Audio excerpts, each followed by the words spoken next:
அன்னைக்கு ராத்திரியே ஜன்னல் வழியா எட்டி பார்த்துருக்குறாங்க. இந்த ஆள் மண்டை ஓட்டை கையில வச்சுக்கிட்டு அது திருப்பி திருப்பி பார்த்துக்கிட்டு இருக்கிறான். அதை பார்த்துட்டாங்க. மறுநாள் காலையில அவரோட மனைவியை பார்த்தாங்க.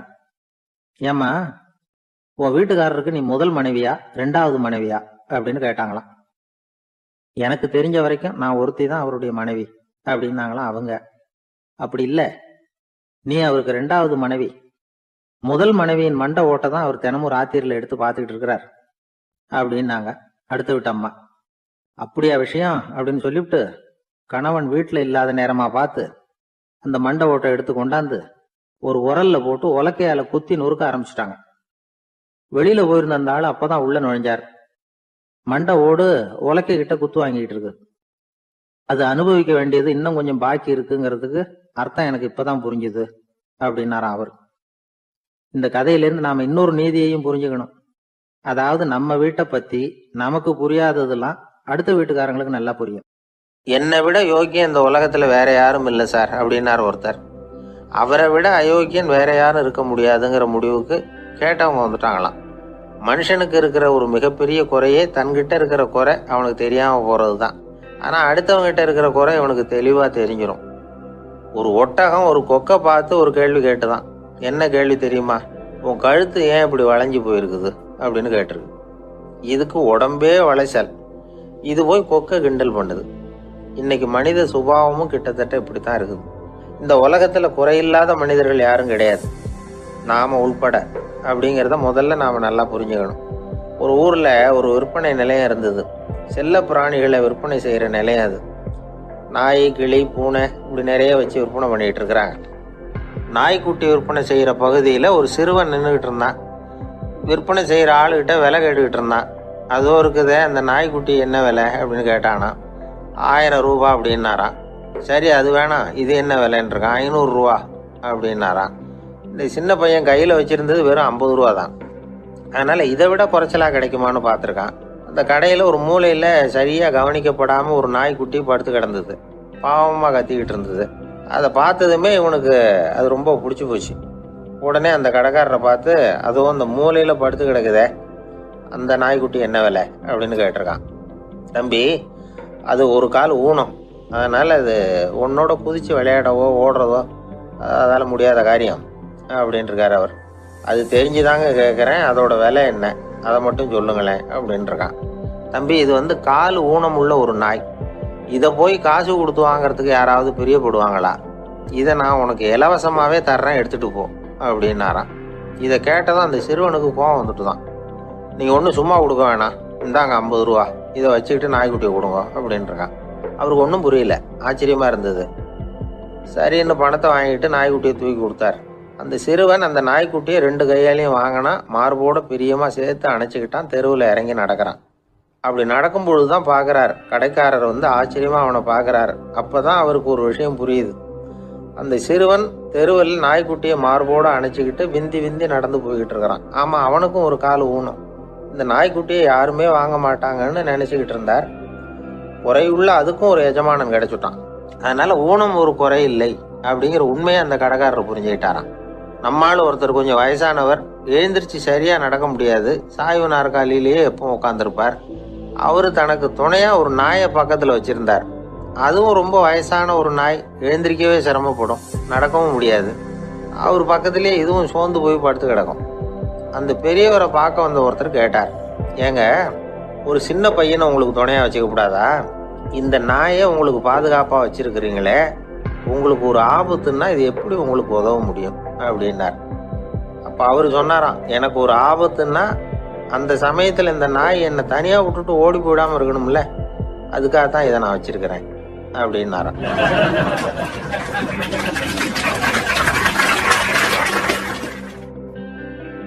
ஒரே ஒரு ஊர்ல ஒரு ராஜா இருந்தார். அவர் பேர்ல மக்களுக்கு ரொம்ப மரியாதை. அவ்வளவு நல்லா ஆட்சி புரிஞ்சுக்கிட்டு வந்தார். அவருக்கு வயசாயிட்டுது.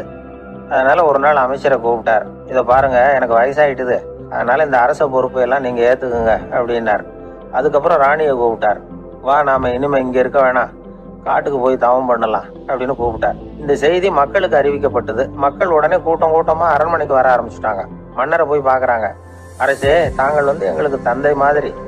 நீங்க காட்டுக்கு போட்டா நாங்கள்லாம் இங்க எப்படி இருக்க முடியும்? எங்களுக்கெல்லாம் எந்த துன்பமும் இல்லாமல் பார்த்துக்கிட்டு வர்றீங்க. இது மாதிரியான ஒரு அரசாட்சி இல்லைன்னா மக்கள் வந்து வாழ்ந்து என்ன பயன் அப்படின்னாங்க. இருந்தாலும் என்ன பண்ணுறது, வயசாயிட்ட காரணத்தினால இந்த முடிவுக்கு வர வேண்டி இருக்குது அப்படின்னாரா ராஜா. அப்படின்னா நீங்கள் காட்டுக்கு போக வேணாம், நாங்கள் போகிறோம். நாங்கள் அங்கே போய் தவம் பண்ணுறோம், வழிபாடு பண்ணுறோம். கடவுள் வருவார், அவர்கிட்ட வரம் வாங்கிட்டு வந்துடுறோம் அப்படின்னாங்களாம். அப்படி சொல்லிவிட்டு உடனே எல்லாரும் காட்டுக்கு போனாங்க. நாட்டு மக்கள் எல்லாரும் ஒட்டு மொத்தமாக வந்து காட்டில் உட்காந்துக்கிட்டு தவம் பண்ணுறதை பார்த்தார் கடவுள். உடனே புறப்பட்டு வந்தார். எல்லாரும் இப்படி வந்து உட்காந்துருக்கிறீங்களே, என்ன வேணும் உங்களுக்கு அப்படின்னு கேட்டார். உடனே மக்கள் எல்லாரும் ஒரு குரலில் சொன்னாங்க, சுவாமி, எங்கள் மன்னன் ரொம்ப நாளைக்கு நல்லபடியாக இருக்கணும். அவர் வந்து மகிழ்ச்சியாகவும் உடல் நலத்தோடும் இருந்தாதான் நாங்கள் அமைதியாக வாழ முடியும் அப்படின்னாங்க. சரி, அதுக்கு என்ன செய்யணும் அப்படின்னாரு ஆண்டவன். எங்கள் மன்னருக்கு இன்னும் ஒரு 100 வருஷம் ஆயுள கொடுங்க அப்படின்னாங்க. அவ்வளவுதானே, சரி அப்படியே ஆகட்டும் அப்படின்னு சொல்லிவிட்டு ஆண்டவன் போயிட்டார். மக்கள் மகிழ்ச்சியோடு திரும்பி வந்தாங்க. மன்னா, கடவுள் வரம் கொடுத்துட்டார், நீங்கள் 100 வருஷம் வாழ போகிறீங்க அப்படின்னாங்க. இதை கேட்டதும் ராணி ராஜாவை வணங்கி நான் தவம் செய்ய போகிறேன் அப்படின்னு புறப்பட்டாங்க. உடனே மக்கள் என்ன நினச்சாங்க தெரியுமா, ஐயோ நாம் ராஜாவுக்கு மட்டும்தானே நீண்ட ஆயுள் வேணும்னு வரம் வாங்கினோம், ராணிக்கு வாங்கலையே, அதுதான் கோபத்தில் புறப்பட்டாங்க போல இருக்கு அப்படின்னு நினச்சி வருத்தப்பட்டாங்க. ஆனால் ராணி நினச்சது அது இல்லை. ராணி போய் தவம் பண்ணாங்க, கடவுள் காட்சி கொடுத்தார். இவங்க கேட்குறாங்க, சுவாமி, ராஜாவுக்கு மட்டும் 100 வருஷம் ஆயுள்னு வரம் கொடுத்துட்டீங்க, அப்படின்னா குடிமக்களும் 100 வருஷம் இருக்கணும். இப்படிப்பட்ட குடிமக்கள் இல்லைன்னா அப்படிப்பட்ட அரசன் இருந்து என்ன பிரயோஜனம் அப்படின்னாங்களாம். ஆண்டவன் பார்த்தார், சரி அவங்களும் 100 வருஷம் வாழ்வாங்க, அது மட்டும் இல்லை நீயும் 100 ஆண்டு காலம் வாழ வரமளிக்கிறேன் அப்படின்னு சொல்லிவிட்டு மறைஞ்சிட்டார். இதில் ஆண்டவன் வர்றதும் மறையிறதும் முக்கியம் இல்லை. இதில் கவனிக்க வேண்டியது ஆள்கிறவனின் விசாலமானம், குடிமக்களின் விசாலமானம், ஆள்கிறவன் மனைவியினுடைய விசாலமானம். இப்படி ஒரு நாடு இருந்துட்டுதுன்னா எப்படி இருக்கும் வாழ்க்கை நினைச்சு பாருங்க. அதனால தான் பெரியவங்கள்லாம் சொல்றாங்க, இதய வாசல் திறந்தே இருக்கணும், இதயத்தின் கதவுகளை மூடாதீங்க அப்படின்னு சொல்லுவாங்க. என்கிட்ட ஒருத்தர் சொன்னார், என்னுடைய இதய வாசல் எப்பவும் திறந்தே தான் இருக்குதுன்னார். எதனால் அப்படி சொல்றீங்க அப்படின்னு கேட்டோம். டாக்டரே சொல்லிவிட்டார், என்னுடைய இதயத்துல ஒரு ஓட்டை இருக்குது அப்படின்னு, வால்வு சரியில்லையா அப்படிங்கிறார்.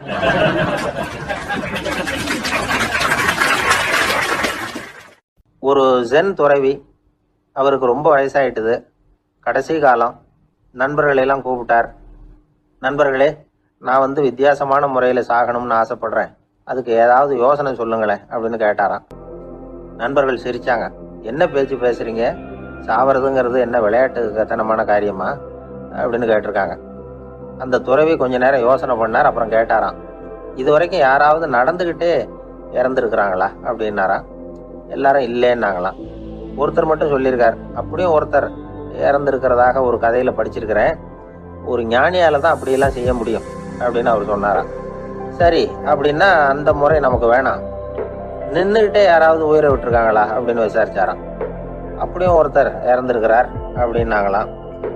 மறுபடியும் அந்த துறவி யோசனை பண்ணியிருக்கிறார், ஏதாவது வித்தியாசமான முறையில் நாம் வந்து போகணும் அப்படிங்கிறது அவருடைய விருப்பம்.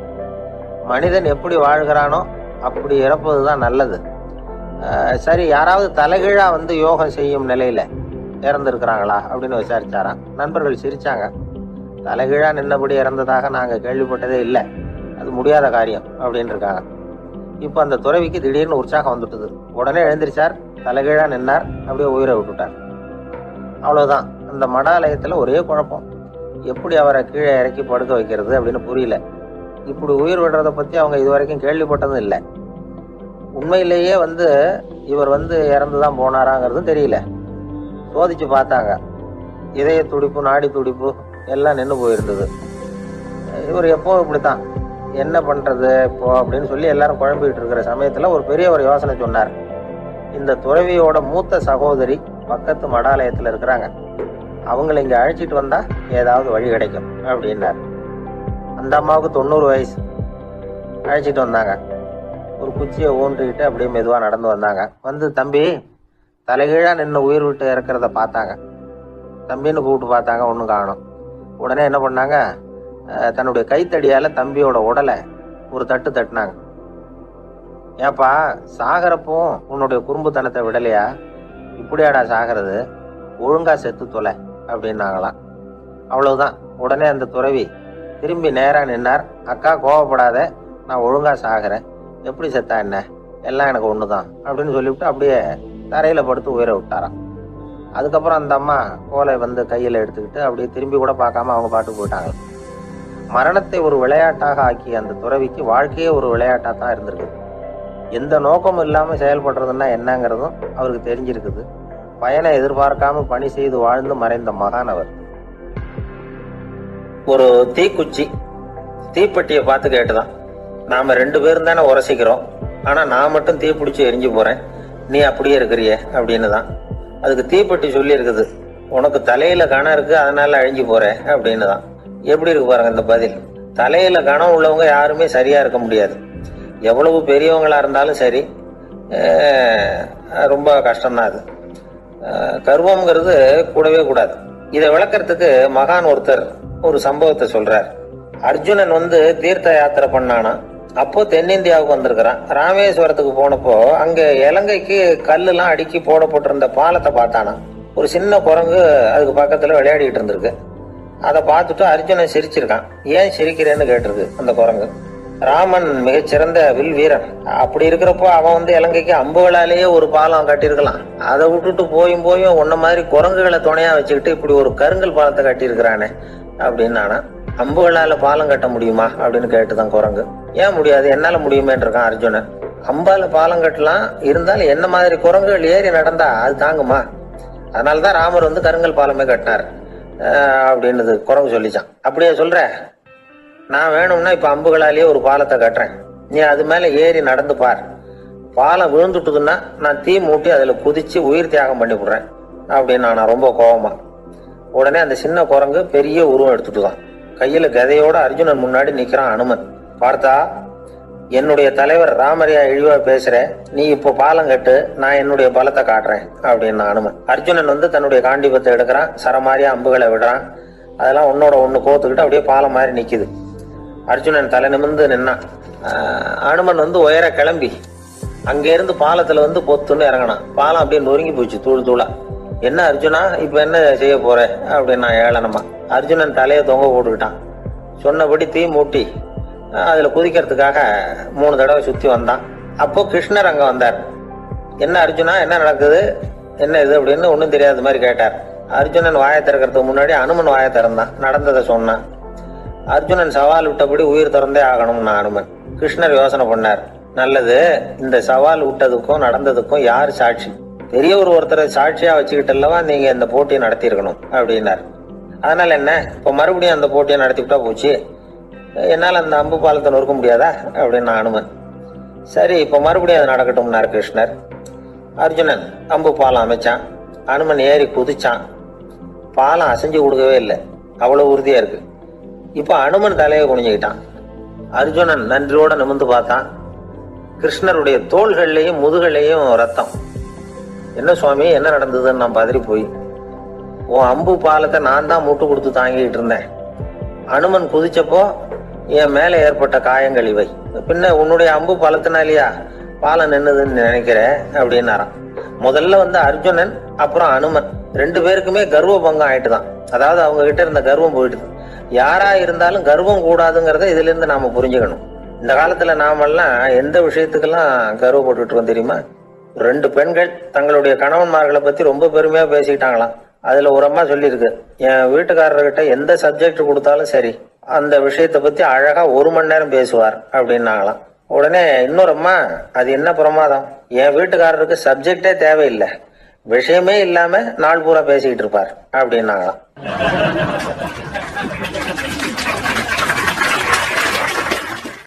ஒரு சமயம் அது மாதிரி விழா நடந்துகிட்டு இருந்தது.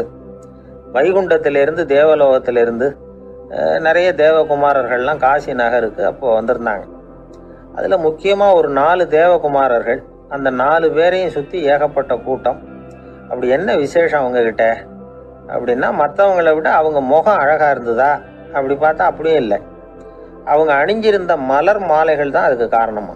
அந்த மலர்கள்ல இருந்து அப்படி ஒரு அபூர்வமான நறுமணம். இதுக்கு முன்னாடி இப்படி ஒரு நறுமணத்தை அந்த ஊர் ஜனங்க அனுபவிச்சதே இல்லை. அதுதான் அந்த 4 பேரையும் சுற்றி கூட்டம். எல்லாரும் கேள்வி கேட்க ஆரம்பித்தாங்க. உடனே அந்த 4 தேவகுமாரர்களும் எல்லாருக்கும் தெரியும்படியாக வானத்தில் எழும்பி கொஞ்சம் உயரமாக நின்றுக்கிட்டாங்க. கீழே நின்றுக்கிட்டு இருந்த அரசன்லேருந்து ஆண்டி வரைக்கும் ஒருத்தர் பாக்கி இல்லாமல் ஒரே குரலில் எல்லாரும் அவங்கள பார்த்து, எங்களுக்கும் இது மாதிரி மாலையை போட்டுக்கணும்னு ஆசையாக இருக்குது, அதுக்கு நீங்கள் தான் அருள் பண்ணணும் அப்படின்னு கேட்டுக்கிட்டாங்க. மாலை போட்டுக்கிறதுனா எல்லாருக்கும் ஆசையாக தானே இருக்கும். அந்த 4 தேவகுமாரர்களில் ஒருத்தர் புத்தர் பிரான். அவர் சொன்னார், பூலோகவாசிகளே, நான் சொல்கிறத கொஞ்சம் பொறுமையாக கேளுங்க. கக்காரு அப்படிங்கிற கற்பக விருஷத்தின் மலர்களால் தொடுக்கப்பட்டது இந்த மாலை. இதுக்கு நிறைய சக்தி உண்டு. எந்த காலமும் இது வாடாது, வாசனையும் குறையாது. ஆனால் இதை அணிந்து கொள்றதுக்கு சில தகுதிகள் தேவை அப்படின்னார். என்ன தகுதி அது சொல்லுங்களேன் அப்படின்னு ஏக காலத்தில் எல்லாரும் சத்தம் போட்டாங்க. தீய இயல்புகள் உள்ளவங்க, இழிந்த சிந்தனை, இழிந்த செயல் உள்ளவங்க இந்த மாலையை அணிய முடியாது அப்படின்னார். அவ்வளோதான். கூட்டத்தில் சத்தம் போட்டவங்கள்லாம் மெதுவாக அப்படி அடங்க ஆரம்பிச்சிட்டாங்க. இன்னொரு தேவகுமாரன் சொன்னார், அடுத்தவங்க பொருளை அபகரிக்காதவன், அடுத்தவங்களுக்கு கெடுதல் பண்ணக்கூடிய பொய் பேசாதவன், பேராசையினால் கெட்ட வழியில் பொருள் ஈட்ட நினைக்காதவன் இந்த மாலையை போட்டுக்கலாம் அப்படின்னார். கூட்டத்திலிருந்து யாரும் முன்னுக்கு வரல. ஒரே ஒரு ராஜகுரு மட்டும் கொஞ்சம் முன்னாடி வந்தார். பெரியவர், படித்தவர். அவர், எனக்கு தகுதி இருக்குது அந்த மாலையை போட்டுக்கிறதுக்கு அப்படின்னார். வேற ஒன்றும் இல்லை, பொய் சொல்லியாவது அந்த மாலையை வாங்கிக்குவோமே அப்படின்னு முடிவு பண்ணிட்டார் அவர். அவ்வளோதான், மாலையை வாங்கிட்டார். அடுத்த தேவகுமாரன் பேசினார். யாருக்கு திடமான அறிவும் மனமும் இருக்குதோ, யாருக்கு நல்ல காரியங்களில் அசையாத ஈடுபாடு இருக்குதோ, நல்ல அரிய பொருள்களை தனியாக தான் மட்டும் அனுபவிக்க விரும்பாதவர் யாரோ அவர் முன்னாடி வந்து இந்த மாலையை வாங்கிக்கலாம் அப்படின்னார். அந்த தகுதியும் எனக்கு இருக்குன்னார் ராஜகுரு. மாலையை வாங்கி போட்டுக்கிட்டார். இன்னொரு ராஜகுமாரன் பேச ஆரம்பித்தார். அறநெறியில் செல்வம் சேர்க்கணும், ஆடம்பர பொருள்களுக்கு அடிமையாகக்கூடாது, வெற்றி அடைஞ்சாலும் கர்வம் வரக்கூடாது, அப்படிப்பட்டவங்க இந்த மாலையை போட்டுக்கலாம்னார். துணிஞ்சு பொய் சொல்லி அதையும் வாங்கி கழுத்தில் போட்டுக்கிட்டார் இந்த ராஜகுரு. இன்னொரு ராஜகுமாரன் சொன்னார், சான்றோர்களை நிந்திக்காதவங்க, புறம் பேசாதவங்க இந்த மாலையை போட்டுக்கலாம்னார். அதையும் வாங்கி போட்டுக்கிட்டார். திருவிழா முடிஞ்சுது, எல்லாரும் திரும்பி போயிட்டாங்க. மறுநாள் ராஜகுரு 4 மாலைகளையும் போட்டுக்கிட்டு ராஜசபைக்கு வர்றார். வந்தவர் ரொம்ப அவஸ்தையோடு வர்றார். மாலையெல்லாம் வாடி போயிட்டுது, வாசனை எதுவும் கிடையாது. அது மட்டும் இல்லை, அவருக்கு கடுமையான தலைவலி வேற வந்துட்டுது. துடிச்சு போயிட்டார். மாலையை கழட்டவும் முடியல. ஜனங்கள்லாம் அவரை பார்த்து சிரிக்க ஆரம்பிச்சிட்டாங்க. என்னத்துக்கு ஆசைப்படணும், ஏன் இப்படி கஷ்டப்படணும் அப்படின்னு. ராஜா பார்த்தார். மறுபடியும் விழாவுக்கு ஏற்பாடு பண்ணினார். தேவகுமாரர்கள்லாம் வந்தாங்க. ராஜகுரு வந்தார். மக்கள் முன்னிலையில் அவங்க காலில் விழுந்தார், மன்னிப்பு கேட்டுக்கிட்டார். இந்த மாலையை போட்டுக்கிற தகுதி எனக்கு இல்லை. தகுதி இல்லாத ஒருத்தன் தகாத தகுதியை பொய் மூலம் பெறணும்னு ஆசைப்படுறாங்களே, அவங்களுக்கெல்லாம் என்னுடைய தண்டனை ஒரு எச்சரிக்கையாக இருக்கட்டும்னார். அதுக்கப்புறம் தேவகுமாரர்கள் அவர் கழுத்தில் இருக்கிற மாலையை கழட்டினாங்களாம். அந்த மாலைகளும் பழையபடி மனம் கொடுக்க ஆரம்பிச்சுட்டு தான். இதுலேருந்து நாம் தெரிஞ்சுக்க வேண்டியது என்னென்னா, நமக்கு தகுதி இல்லாத ஒரு கௌரவம் நம்மக்கிட்ட தானாக வந்தால் கூட அதை தவிர்த்து விடுறது தான் நல்லது. அதுதான் புத்திசாலித்தனம். ஒருத்தர் வந்தார். சார், எங்கள் இலக்கிய மன்ற விழாவுக்கு நீங்கள் தலைமை தாங்கணும்னார். உடனே இவர் சொன்னார், பேச்சாளர், சார், இலக்கியத்தை பற்றி பேசுகிற தகுதி எனக்கு இல்லையே அப்படின்னார். உடனே அவர் கூப்பிட வந்தவர் சொன்னார், அந்த தகுதி உங்களுக்கு இல்லைங்கிறது எங்களுக்கும் தெரியும் சார், அதனால தான் உங்களை தலைமை தாங்க கூப்பிடுறேன் அப்படின்னார். அது சரி, தலைமைன்னா அதுக்கு இவர் என்னதான் அர்த்தம் பண்ணுறாருன்னு தெரியல. நம்மளில் சில பேர் ரொம்ப தைரியமாக இருப்பாங்க. நாம் கூட சொல்கிறது உண்டு, அந்த ஆளுகிட்ட வர்றதுக்கு யமன் கூட பயப்படுவான் அப்படின்னு சொல்கிறது உண்டு. தைரியசாலிகளை நெருங்கிறதுக்கு யமன் பயப்படுவான் அப்படின்னு சொல்கிறது உண்மைதான். அது பொய் இல்லை. மன வலிமை இருக்கு பாருங்க, அது மனுஷனை காப்பாற்றும். இது மருத்துவ ரீதியான உண்மை. உடல் கோளாறுகள் மன ஆரோக்கியத்தை பாதிக்கும். மன எழுச்சி, மன போராட்டம் இதெல்லாம் உடல் இயக்கத்தில் மாறுதலை உண்டாக்குது. சில வகையான நோய்களுக்கும் மனசுக்கும் இருக்கிற சம்பந்தம் என்னங்கிறத பற்றியெல்லாம் இப்போ ஆராய்ச்சி பண்ணுறாங்க. ஆஸ்மா, மூட்டு வலி, பெருங்குடல் அழற்சி, உயர் ரத்த அழுத்தம், சோரியாசிஸுங்கிற தோல் வியாதி, வயிற்று புண்ணு, இந்த தைராய்டு நச்சுத்தன்மை, இது மாதிரி நோய்களை உண்டாக்குறதுல மனசோட பங்கு என்னங்கிறத பற்றியெல்லாம் ஆய்வு பண்ணி பார்த்துருக்குறாங்க. எதுக்கு எடுத்தாலும் சோர்ந்து போகிறது, தோண்டு போகிறது, இப்படிப்பட்ட மனவாகு, அதோட யாரும் நமக்கு உதவ முடியாது அப்படிங்கிற மனோபாவம், கைவிடப்பட்ட மனநிலைமை, இதெல்லாம் வந்து நோயோட தீவிரத்தை ரொம்ப அதிகரிக்க செய்யுதான். இவங்கெல்லாம் அந்த கை கால் வலிக்குது, உடம்பு அசதியாக இருக்குது, தூக்கம் வரல, முதுகு வலிக்குது, உடம்புல வந்து உணர்ச்சி குறையுது, கை கால் விரல்லாம் மரத்து போகுது, இப்படி ஏதாவது சொல்லிக்கிட்டு டாக்டர்களை தேடி வந்துக்கிட்டு இருப்பாங்க. நெஞ்சு வலி வந்து யாருக்கு வருது தெரியுமா? பதற்றம், போட்டி மனப்பான்மை, அளவுக்கு அதிகமான வேகம், துடிப்பு, பேராசை, இதுலேயும் கட்டுப்பாடு, நேரம் தவறாமை, அப்புறம் இதெல்லாம் வந்து உள்ள மனவாக உள்ளவங்க இருக்கிறாங்கல்ல, அவங்க பெரும்பாலும் நெஞ்சு வலிக்கு ஆளாயிடுறாங்களாம். ஃப்ரீட்மேன் அப்படிங்கிறவர் நிறைய ஆராய்ச்சியெல்லாம் பண்ணி பார்த்துட்டு இதை உறுதிப்படுத்தியிருக்கிறார். அவர் பண்ணின ஆராய்ச்சியில் என்னெல்லாம் தெரிய வந்தது தெரியுமா? பொறுப்பு அதிகம் உள்ளவங்களுக்கு கண்டிப்பாக ரத்த அழுத்தம் வரும், அதிகமாக இருக்குமா. அதே மாதிரி கண்டிப்பாக இருக்கிறாங்கல்ல, அவங்களுக்கும் ரத்த அழுத்தம் அதிகரிக்குமா. ரத்த அழுத்தம் தனக்கு அதிகமாக இருக்குங்கிறத தெரிஞ்சுக்கிட்டவங்க தலைவலி, மயக்கம், இந்த தலை சுத்தல், அசதி, இது மாதிரியான உணர்வுகளை வந்து அவங்களுக்கு வந்துடும், அது மாதிரி உணர்வு. ஆனால் உண்மை என்ன தெரியுமா? இதெல்லாம் வந்து ரத்த அழுத்தத்தினால இல்லை, ரத்த அழுத்தம் கட்டுப்பாட்டுக்குள்ளே இருந்தால் கூட இவங்க இப்படி நினைக்கிறாங்களாம். இதுக்கு காரணம் மனசு தான் அப்படிங்கிறார் அவர். சில பேர் எப்படி தெரியுமா? ஒருத்தர் வந்து மாரடைப்பால் இறந்து போனார் அப்படின்னு கேள்விப்பட்டால் போதும், இறந்து போகிறதுக்கு காரணம் இதயம்தான் அப்படிங்கிற பீதியால், இதய தளர்ச்சி அப்படிங்கிற மனநோயால் பாதிக்கப்படுறார். இவங்கெல்லாம் அடிக்கடி தங்களுடைய இதய பகுதியை தொட்டு பார்த்துக்குவாங்க, நாடியை பிடிச்சி பார்த்துக்குவாங்க, அடிக்கடி மூச்சை உள்ளுக்கு இழுத்து வெளியில் விட்டு வலி வருதா அப்படின்னு பார்த்துக்கிட்டு இருப்பாங்க. வேற எங்கேயாவது வலிச்சா கூட நெஞ்சை வலிக்குதா அப்படின்னு பார்ப்பாங்க. நெஞ்சு வலிக்குதுன்னு கூட சில பேர் சொல்ல ஆரம்பிச்சிருவாங்க. ஆஸ்மாவுக்கும் மனசுக்கும் சம்பந்தம் உண்டு. தீர்வு காண முடியாத மன போராட்டங்கள் எல்லாத்துக்கும் அடுத்தவங்களையே சார்ந்து இருக்கிற மனநிலை, இதெல்லாம் ஆஸ்மாவினுடைய தீவிரத்தை வந்து அதிகப்படுத்திடும். பயம், இது எப்படின்னா என்ன நடக்குமோங்கிற பதற்ற நிலை, அப்புறம் இந்த பயம், இதெல்லாம் வந்து சுவாசித்தலை வந்து அதிகரிக்க செய்யுது இல்லையா. இதனால ரத்தத்தின் காரத்தன்மை அதிகமாகி நோயின் தீவிரமும் அதிகமாகுது. மன போராட்டம், மனக்கவலை, மன இறுக்கம், இதெல்லாம் வந்து தோல் வியாதியை தூண்டி விடுதான். இது மாதிரி இன்னும் எவ்வளவோ இருக்குது. அதனால இன்னைக்கு நமக்கு தேவை என்னன்னா மன வலிமை, மலர்ந்த முகம். இது ரெண்டு இருந்துக்குதுன்னா பலவிதமான நோய்கள் நம்மகிட்ட நெருங்கி வராது. டாக்டர் என்ன நெருங்காமல் இருக்கிறதுக்கு நான் ஒரு காரியம் பண்ணுறேன் அப்படின்னார் ஒருத்தர். அவர் என்ன அர்த்தத்தில் சொன்னார்னா, டாக்டர் வந்து அவரை நெருங்காமல் இருக்கிறதுக்கு அவர் ஒரு காரியம் பண்ணுறாராம். நண்பர்கிட்ட சொன்னார். நண்பர் கேட்டார், அது என்ன காரியம் பண்ணுற அப்படின்னு கேட்டார். தினம் ஒரு ஆப்பிள் பழம் சாப்பிட்றேன்னார் அவர். ஏன்னா ஆங்கிலத்தில் ஒரு பழமொழி சொல்லுவாங்கல்ல, an apple a day keeps doctor away அப்படிம்பாங்க. ஒரு ஆப்பிள் பழம் சாப்பிட்டா டாக்டர் விலகியே இருப்பார், டாக்டர்கிட்ட போக வேண்டிய அவசியம் இருக்காது அப்படிங்கிறதுக்காக அந்த பழமொழி சொல்கிறது.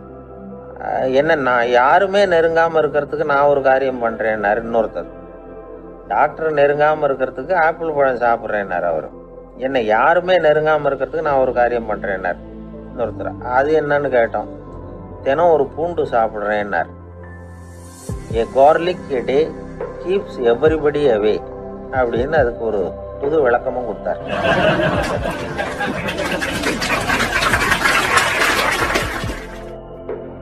அளவுக்கு மிஞ்சினால் அமிர்தமும் நஞ்சு அப்படின்னு சொல்லுவாங்க.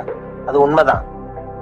ஒருத்தருக்கு அளவுக்கு மீறிய புகழ் வந்துட்டுதுன்னு வச்சுங்க, அது கூட ஆபத்தா போயிடுறது உண்டு. பழங்காலத்துல எல்லாம் கிரேக்க தேசத்துல ஒரு பழக்கம் உண்டாம். அதாவது யாராவது ஒருத்தரை நாடு கடத்தணும்னா அதுக்கு ஒரு வழி உண்டு. அதாவது ஒருத்தரை நாடு கடத்தணும்னு மக்கள் விரும்புறாங்கன்னு வச்சுங்களேன், அவர் பேரை ஒரு மண்பாண்ட ஓட்டுச்சில்லுல எழுதி அதை வந்து ஒரு குறிப்பிட்ட பொது இடத்துல போட்டுற வேண்டியது, அவ்வளவுதான். இது மாதிரி பல பேர் போட்டுக்கிட்டே இருப்பாங்க. எல்லாம் அப்படியே குவிஞ்சு போயிடும். அந்த ஓட்டாஞ்சில்லு குவியல்ல யாருடைய பேர் அதிகமாக இருக்குதோ அந்த நபரை ஒரு 10 ஆண்டுகள் நாடு கடத்தி விடுவாங்க. இது அந்த ஊர் வழக்கமா. ஒரு நாள் அந்த குவியலுக்கு பக்கத்தில் ஒரு ஆள் நின்றுட்டு இருக்கிறான். அவன் கையில் ஒரு ஓட்டாஞ்சில்லு வச்சிருக்கிறான். அதில் யாரோட பேரையோ எழுதணும், எழுதி அந்த இடத்துல போடணுங்கிறது அவன் ஆசை. ஆனால் அவன் படிக்காதவன், அதனால எழுத தெரியல. யாராவது அந்த வழியா வர்றாங்களான்னு பார்த்துக்கிட்டே நின்றுகிட்டு இருந்தான். ஒரு பெரியவர் வந்துகிட்டு இருந்தார். அவர்கிட்ட ஓடினான். கையில இருந்த மண்பாண்ட சில்ல கொடுத்தான். ஐயா, இதுல ஒரு பேர் எழுதி கொடுங்களேன்னா. அந்த பெரியவர் அதை வாங்கி கையில வச்சுக்கிட்டு, என்ன பேர் எழுதணும் சொல்லு அப்படின்னா. இவன் சொன்னான், அரிஸ்டைடிஸ் அப்படின்னு எழுதுங்க அப்படின்னா. இதை கேட்டதும் அந்த பெரியவருக்கு அதிர்ச்சி. ஏன்னா அவர் தான் அரிஸ்டைடிஸ், தத்துவ மேதை அரிஸ்டைடிஸ் அவர். இருந்தாலும் நான் தான் அதுங்கிறத காட்டிக்காம அந்த ஆளுகிட்ட கேட்டார். அது சரிப்பா, அரிஸ்டைடிஸ்ங்கிற பேரை எழுத சொல்ற, அவர் உனக்கு என்ன கெடுதல் பண்ணார்? அவர் பேரை இதுல எழுத சொல்றியே அப்படின்னு கேட்டிருக்கார். அதுக்கு இவன் சொன்னானா, அவர் எனக்கு எந்த கெடுதலும் பண்ணல, அவரை நான் பார்த்தது கூட இல்லை அப்படின்னு இருக்கான். அப்புறம் எதுக்காக அவரை நாடு கடத்தணும்னு நீ ஆசைப்படுற அப்படின்னு கேட்டிருக்கார். இப்போ அந்த ஆளு சொல்றான், அரிஸ்டைடஸை பத்தி எல்லாரும் பேசுறாங்க, அவர் ரொம்ப நல்லவர், அவர் ஒரு பெரிய அறிவாளிங்கிறாங்க, அவர் ஒரு பெரிய வள்ளல், பேரறிஞர், இப்படி எல்லாரும் சொல்றதை கேட்டு கேட்டு எனக்கு ரொம்ப அழுத்து போட்டுது, அதனால தான் வெறுப்பாயிட்டேன் அப்படின்னு நானும். இதுல இருந்து என்ன தெரியுது? நாம நல்லவனா இருக்கிறதுல ஒன்றும் இடைஞ்சல் இல்லை. ஆனா நம்மளை நல்லவன் நல்லவன் எல்லாரும் சொல்ல ஆரம்பிச்சிட்டாங்கன்னு வச்சுக்கோங்க, அப்ப இடைஞ்சல் ஆரம்பம்னு அர்த்தம். எதுவுமே அளவுக்கு மிஞ்சி போகாம பாத்துக்க வேண்டியது ரொம்ப அவசியம். அளவுக்கு அதிகமா ஆசைப்படாதவங்கள ஆப்ரஹாம் லிங்கனும் ஒருத்தரான். அவரு ஒரு தடவை தன்னுடைய நண்பர்கள் கிட்ட பேசிக்கிட்டு இருந்தாராம். ஒருத்தர் கேட்டிருக்கார், ஒரு மனுஷனுக்கு கால்கள் எவ்வளவு உயரம் இருக்கணும் அப்படின்னு கேட்டாராம். இதுக்கு ஆப்ரஹாம் லிங்கன் சொன்னாராம், அது என்ன, இடுப்புல இருந்து தரையை தொடுற அளவுக்கு உயரம் இருந்தா போதும் அப்படின்னாராம்.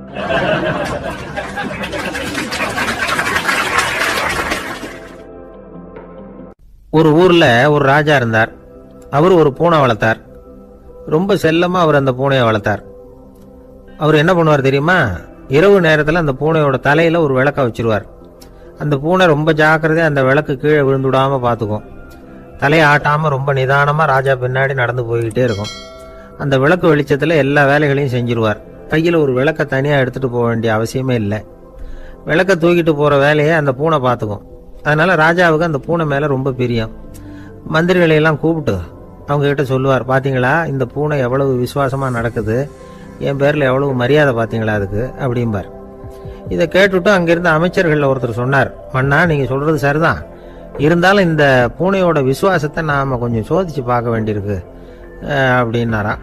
சரி, உங்க ஆசையை ஏன் கெடுக்கணும், நல்லா சோதிச்சு பாருங்க அப்படின்னு சொல்லிவிட்டார் ராஜா. உடனே அந்த அமைச்சர் என்ன பண்ணார் தெரியுமா? எங்கேயோ புறப்பட்டு போனார். ஒரு 5-6 எலிகளை பிடிச்சிட்டு வந்தார். அரண்மனையில் ராஜா ஏதோ வேலை பார்த்துக்கிட்டு இருக்கிறாரு. பக்கத்தில் அந்த பூனை ரொம்ப பணிவா நின்றுகிட்டு இருக்குது. அது தலையில விளக்கு எரிஞ்சுக்கிட்டு இருக்கு. அமைச்சர் தான் பிடிச்சிட்டு வந்த எலிகளை அந்த பூனை பார்வையில் படுறது மாதிரி எதிரில் விட்டார். அந்த எலிகள்லாம் அங்கேயும் இங்கேயும் ஓட ஆரம்பிச்சுது. அதை பார்த்தது பூனை, அவ்வளவுதான். தலையில இருக்கிற விளக்க பத்தியும் கவலைப்படல, ராஜாவை பத்தியும் கவலைப்படல. ஒரே பாய்ச்சலா பாஞ்சு எலிகளை துரத்த ஆரம்பிச்சுட்டுது. தலையில இருந்த விளக்கு எங்கேயோ போய் விழுந்தது, அணைஞ்சு போச்சு. இருட்டுல ராஜா தடுமாற ஆரம்பிச்சுட்டார். இந்த சமயத்துல அந்த அமைச்சர் மறுபடியும் விளக்க ஏத்தினார். வெளிச்சம் வந்தது. அதுக்கப்புறம் அந்த அமைச்சர் பேசினார், அரசே, பூனையோட விசுவாசத்தை பாத்தீங்களா?